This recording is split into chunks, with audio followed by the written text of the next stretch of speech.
Oh, right, that's new stuff from Tom Harrell. The album is called Number 5, and the tune we just heard is A Blue Time.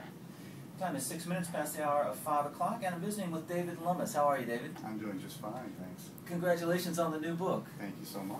This is the Coffee Shop Chronicles of New Orleans, The Last Beaucoeur, the Coffee Shop Chronicles of New Orleans, Volume 2, Part 2. Yes. So this is going to be a 3-part series ultimately, is that right, or more than 3? 3 parts. Okay. That's enough. Gotcha.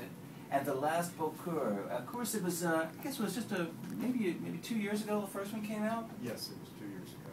Okay. And that was just called the Coffee Shop Chronicles, right? Coffee Shop Chronicles of New Orleans. Yeah, we decided to add a subtitle for the second volume. Sounds good. And this new one, the Last Beaucoeur, tell us a little bit about what happens, give us a little sneak preview of what goes on in this new one.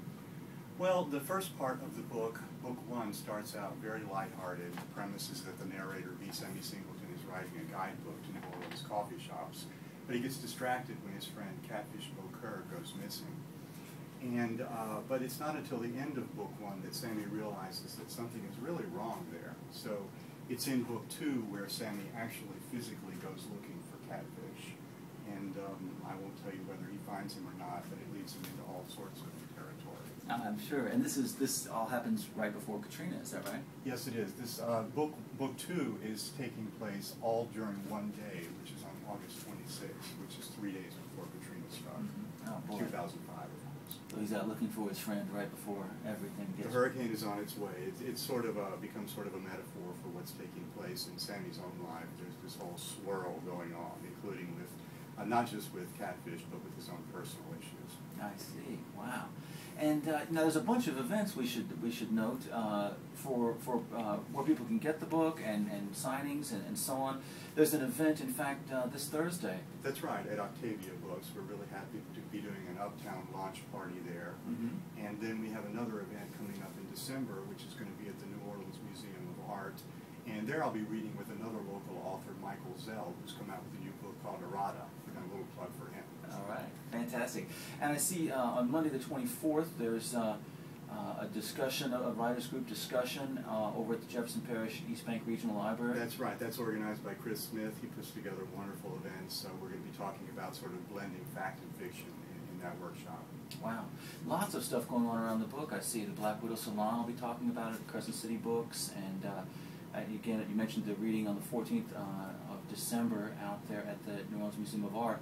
All kinds of stuff going on. Is there a web address where people can keep track of things related to the book? Yeah, it's pretty easy to remember. It's www.coffeeshopchronicles.com. Okay. But we really have our most current updates on Facebook and on Twitter. Okay. And can find it just by, I'm sure, entering those words? Yeah, if you Google Coffee Shop Chronicles or my name, David Lummis, it'll come up.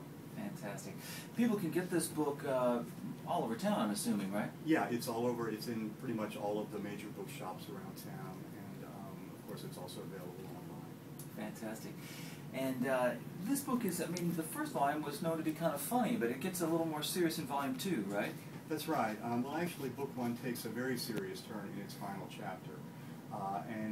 Book 2 sort of continues in more of that tone, although it's really a large part of book 2 is a story within a story, which is a flashback to 1970s New Orleans, where Catfish Beaucoeur is hanging out with his best friend, Leanne Rush. Mm-hmm. And you get into, if I'm not mistaken, there's some civil rights history sort of pops up in this stuff, right? There's a lot of civil rights history. There are 3 major figures from New Orleans civil rights history who come up here, and they lived about 100 years apart. One of them is Charles DeLong, who led the 1811 German Coast slave uprising, which was the largest slave uprising in the United States.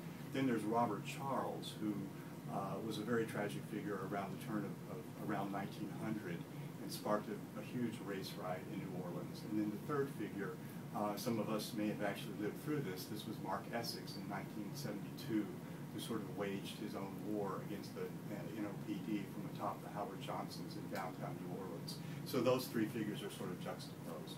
Fascinating. And you do all of this in part 2 of the novel? Yes. Fantastic. Wow, it sounds like real interesting stuff. Again, folks, I'm visiting with David Lummis, author of the Coffee Shop Chronicles of New Orleans.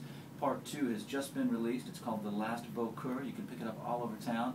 And the reading, again, the book launch party is Thursday night. Thursday at Octavia, starting at 6 p.m.